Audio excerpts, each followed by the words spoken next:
ഈഴവരുടെ ഈ പോക്കിന് SNDP യോഗത്തിന്റെ ഏതെങ്കിലും തരത്തിലുള്ള ഒരു പിന്തുണ? കാരണം ഇപ്പം നേരത്തെ അങ്ങ് സൂചിപ്പിച്ച പോലെ നമ്പൂരി മുതൽ നായാടി വരെയുള്ള സംഘടിപ്പിക്കാനായി ഭാരതീയ ജർമ്മജനസേന BDS രൂപീകരിച്ചപ്പോൾ അങ്ങ് അതിന്റെ ഒരു തലതൊട്ടപ്പനായിരുന്നു. പിന്നീട് അങ്ങ് അതിനകത്ത് അപ്പോൾ ആ ഒരു നീക്കം ഇപ്പോൾ BJPക്ക് ഗുണം ചെയ്തിരിക്കുകയല്ലേ ആണോ? അതാണല്ലേ സംഭവിച്ചത്? അല്ല, നായാടി തൊട്ട് നമ്പൂരി വരെയുള്ള കൂട്ടായ്മ എന്ന് പറഞ്ഞ SNDP യോഗത്തിന്റെ വാർഷികോദ്യോഗം തീരുമാനിച്ചതാണ്. അതിനെ പൊളിക്കണമെന്നായിരുന്നു വേറെ ചിലർക്കെല്ലാം താല്പര്യം. നായരെല്ലാം തെറിപറയണമെന്നാണ് എൻ്റെ അപ്പുറം നിന്ന് വലിയ നീതിന്യായം പറയുന്നവരുണ്ടല്ലോ, അവരുടെ താല്പര്യം ഈ നായരും നമ്പൂരിനും ഞാൻ ചീത്ത പറയണം. ഞാൻ ഇനി പറയാൻ തയ്യാറല്ല. എന്നെ കൊണ്ട് കുറേ പറയിപ്പിച്ച്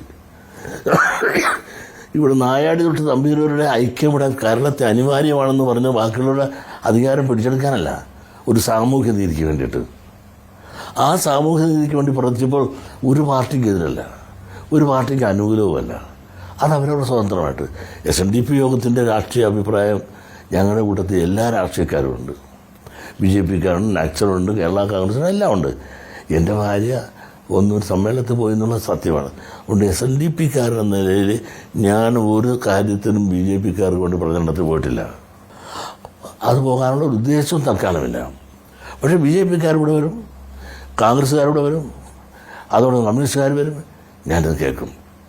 പക്ഷെ ഇന്നും ഒരു അടിസ്ഥാന വർഗത്തിൻ്റെ ആളായിട്ടാണ് ഞാൻ പണ്ടും ഇന്നും ഇന്നലെയും ഞാൻ വളർന്നു വന്നിട്ടുള്ളത്. ആ നിലപാടിൽ നിന്ന് ഞാൻ മാറുകയില്ല. ഈ മറ്റൊരു കാര്യം, ഈ ഭരണവുമായി ബന്ധപ്പെട്ട് അങ്ങ് സൂചിപ്പിച്ച പോലെ ഈ ഭരണത്തിൽ നിന്ന് ആനുകൂല്യങ്ങൾ ഈഴവ സമുദായത്തിന് കിട്ടുന്നില്ല എന്ന് അങ്ങ് പറയുന്നുണ്ടല്ലോ. അത് എന്നാൽ ഇത് വസ്തുതാപരമായിട്ട് ശരിയല്ല എന്ന കാര്യം. കാരണം ഇപ്പോൾ ഈഴവ സമുദായത്തിന് സംവരണമുണ്ട്, എന്നാൽ മറ്റ് ഇതര വിഭാഗങ്ങൾ, അതായത് ഇപ്പോൾ മുസ്ലിം പോലുള്ള സമുദായങ്ങൾക്ക് കിട്ടുന്നതിനെ മാത്രം എതിർക്കുന്നു എന്നുള്ളതാണ് ആളുകൾ ചൂണ്ടിക്കുന്നത്. കാരണം അവർക്ക് സംവരണം കൊടുക്കുക ഞാൻ എതിരല്ല, അത് വെറുതെ വ്യാഖ്യാനിക്കണത്. കാരണം എന്നെ പിൻപോയതുകൊണ്ട് ഒരു മുസ്ലിം വിരോധിയാക്കാൻ വേണ്ടിയിട്ടുള്ള ഒരു ആസൂത്രണമാണ്. ഞാൻ മുസ്ലിമിന് കിട്ടുന്നത് ഞാനും വിരോധിയല്ല, ഞങ്ങൾക്ക് കിട്ടാത്ത കാര്യമാണ് പറഞ്ഞത്. ഞാൻ ചോദിക്കട്ടെ, വിദ്യാഭ്യാസപരമായും മലപ്പുറത്തൊരു കുടിപ്പള്ളിക്കുളം ഉണ്ടാ, ഞങ്ങൾക്ക് വയനാട് ഞങ്ങൾക്കുണ്ടാ, കാസർഗോഡുണ്ടാ, എറണാകുളത്ത് പോലും ഉണ്ടാ. SNDS ഇത്രയും രാജ്യം ഭരിച്ചല്ല, ഓരോരുത്തരും മാറി മാറി. എന്താ ഞങ്ങൾക്ക് ചോദിക്കുമ്പോൾ തരാൻ മതി? അപ്പോൾ സംഘടിത മതശക്തികളും ഇവിടെ എല്ലാം സമ്മർദ്ദം ചെയ്ത് വാങ്ങാനുള്ള ഇച്ഛാശക്തി അവർക്കുണ്ട്. ഞങ്ങൾക്ക് സമ്മർദ്ദം ചെയ്യാൻ നിർത്തിയില്ല. ശങ്കറിന് ശേഷം നിങ്ങൾ 60 കൊല്ലമായില്ലേ മിസ്റ്റർ? ശങ്കർ സാറിന് ശേഷം ബേബി ജോൺ ഇരിക്കുന്ന കാലത്ത് മാത്രമാണ് 3 കോളേജ്, ചാത്തന്നൂരും ചെങ്ങന്നൂരും ഷൊർണൂരും തന്നിട്ടില്ല. ഈ കാലഘട്ടത്തിൽ ബാക്കിയുള്ളവർക്ക് കൊടുത്തു നോക്ക്. ഓരോ കൊടുത്ത കോഴ്സുകൾ, കോളേജുകൾ സർക്കാർ ശമ്പളം കൊടുക്കുന്ന പക്ഷേ ഞങ്ങൾക്ക് എന്ത് തന്നോ? വിദ്യാഭ്യാസപരമായി ഞങ്ങൾ വളരെ താഴെയാണ്. ഈ നമ്മുടെ BJPയുടെ വളർച്ചയ്ക്കൊപ്പം ഈ ഈഴവ സമുദായത്തിന്റെ പോക്ക് കൂടിയാണല്ലോ ഇപ്പോൾ പ്രധാനമായിട്ട് ചർച്ചയാവുന്ന ഒരു വിഷയം. അപ്പോൾ ഈ ഈഴവ സമുദായം പണ്ടത്തേക്കാൾ സാമൂഹ്യമായും സാമ്പത്തികമായും വളർന്നു. അങ്ങ് പറഞ്ഞ പോലെ വിദ്യാഭ്യാസപരമായി പിന്നോക്കം വന്നാലും വിദ്യാഭ്യാസപരമായി കുറച്ച് നല്ല വിദ്യാഭ്യാസമുള്ള ആളുകൾ സമൂഹത്തിൽ വന്നു. മറ്റുള്ളവരോട് താരതമ്യപ്പെടുത്തണം. അല്ല അപ്പോൾ ഞാൻ പൊതുവായ ഒരു കാര്യം പറയാം. അപ്പോൾ ഇത്തരം സാമൂഹ്യമായും വിദ്യാഭ്യാസപരമായും ഒക്കെ മുന്നേറിക്കൊണ്ട് വരുന്നൊരു സമൂഹം പിന്നീട് ഈ ഹൈന്ദവ സ്വത്വം ആർജിക്കുന്നതിലേക്ക് പോകുന്നതാണോ ഈ വോട്ട് ഷിഫ്റ്റിന്റെ കാരണം? അല്ല, അത് കാരണം വെച്ചാൽ പാർട്ടി കുറേ കൂടെ പ്രായോഗിക ചിന്ത വേണം. ഈ അടിസ്ഥാന വർഗത്തെ കൂടെ നിർത്തണം. ചോര കൊടുത്തും നീര് കൊടുത്തും വളർത്തിയ ഈ ഇടതുപക്ഷ പ്രസ്ഥാനത്തേക്ക് ഇന്നിപ്പോൾ ഒരുപാട് ചെറുപ്പക്കാർ ഈ രംഗത്തുണ്ട്. അവർ ചിന്തിക്കുന്നവരാണ്. അവർക്ക് അവസരം കൊടുക്കാതെ ഇന്നലെ വഴിയെ വന്നവനെല്ലാം ഇവിടെയെല്ലാം തലേക്കറി മുകളിലോട്ട് പോവുകയാണ് മറ്റു സമുദായങ്ങൾ. ഈ ഡിഫറൻസ്, ഇതിൻ്റെ അസംതൃപ്തി ഇന്ന് ഇടതുപക്ഷത്തിനകത്തുണ്ട്. ഇപ്പം സുധാകരൻ സാർ ഇവിടെ വന്നിരുന്നെങ്കിൽ പാട്ടും പാടി ജയിക്കലായിരുന്നു. നിർത്തിയില്ല, ചില ന്യായം പറഞ്ഞ്. ഐസക് സാറിന് അവിടെ കൊണ്ട് നിർത്തിയത് എന്തിന്?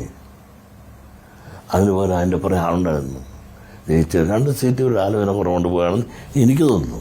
ഈ ആരിഫിനെ മത്സരിപ്പിക്കരുതെന്ന് അങ്ങയുടെ അതിൽ അഭിപ്രായം ചോദിച്ചത് ആരാണ്? ഈ CPMന്റെ ഉന്നത നേതൃത്വത്തിൽ നിന്നുമാണ് ചോദിച്ചത്.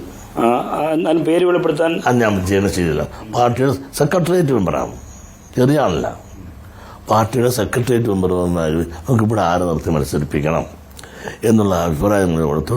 ഞാനൊരു പാർട്ടിയുടെ സ്ഥാനാർത്ഥിയാണ് എത്രയോ കൊല്ലങ്ങളായിട്ട്. ചോദിച്ചപ്പോൾ ഞാൻ പറഞ്ഞ് ഈ ആളെ നിർത്തരുത്, തോറ്റുപോകും, ഇമേജ് വളരെ മോശമാണ്, പാർട്ടി അണികളിൽ പോലും അഭിപ്രായമില്ല. പിന്നെ ആരാണെന്ന് വെച്ചാൽ നിങ്ങൾ ആലോചിച്ചു. വേറെ ആരുടെ പേര് ഞാൻ പറയില്ല. ഈ പാർട്ടി സഹായത്തിന് ഇത്തവണ വോട്ട് ചെയ്തത് പാർട്ടിക്കാണോ?